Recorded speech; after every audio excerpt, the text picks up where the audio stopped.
If every step counts as a year gone back in time, then eventually this path leads to a story long grown over. This was the concrete foundation for a steam engine. And nearly forgotten.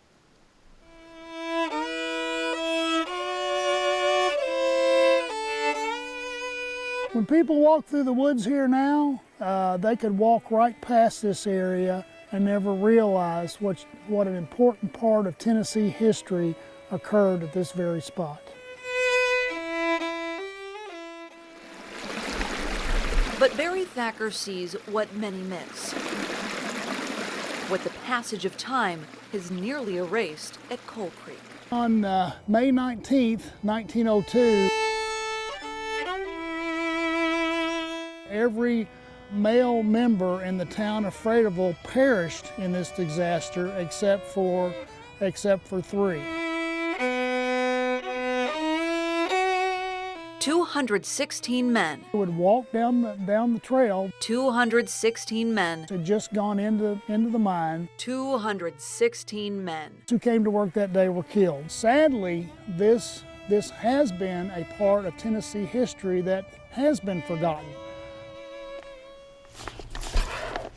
There's no way, though, that Louise Nelson will ever forget. This is my grandfather. What happened to George DeZern. 23 years old when he died. Newspapers more than a century old. This is a whole list of all the miners. Record the story of her grandfather. George DeZern of Coal Creek. And 4 great uncles. The scene at the entrance to Fraterville mine is heart-rending. 1,000 women and children are assembled there. Mother DeZern lost 5 of her sons and 2 of her son-in-laws as a result of the explosion. Can you imagine that?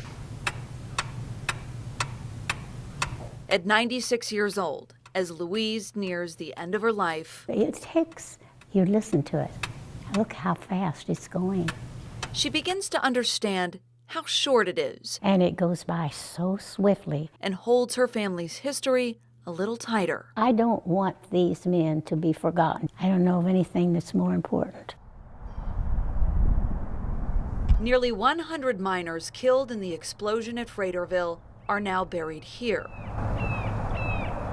But 10 of them left something behind before they passed. And those were the ones who wrote the farewell messages. Those miners knew that within the next hour they were going to perish. So they wrote what was dear to their heart. Oh God, for one more breath. Ellen, remember me as long as you live. God and family. Those are the 2 things that every one of those farewell messages discussed. For decades, that's all that was discussed. It was so painful for them that they wouldn't talk about it to their children.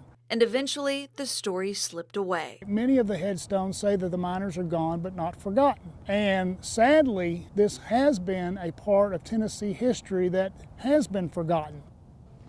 Come in and have a seat, please.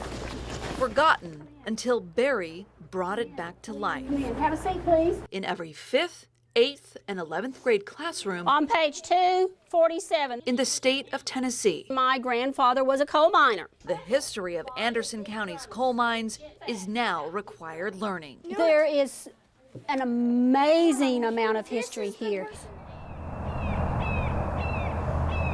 The final resting place for countless men is not where the story goes to die. Now I can pass it on to my great-granddaughters and great-grandsons. Instead, it lives, plain as day, set in stone. And it will validate what it says on their headstones, that they are gone but not forgotten.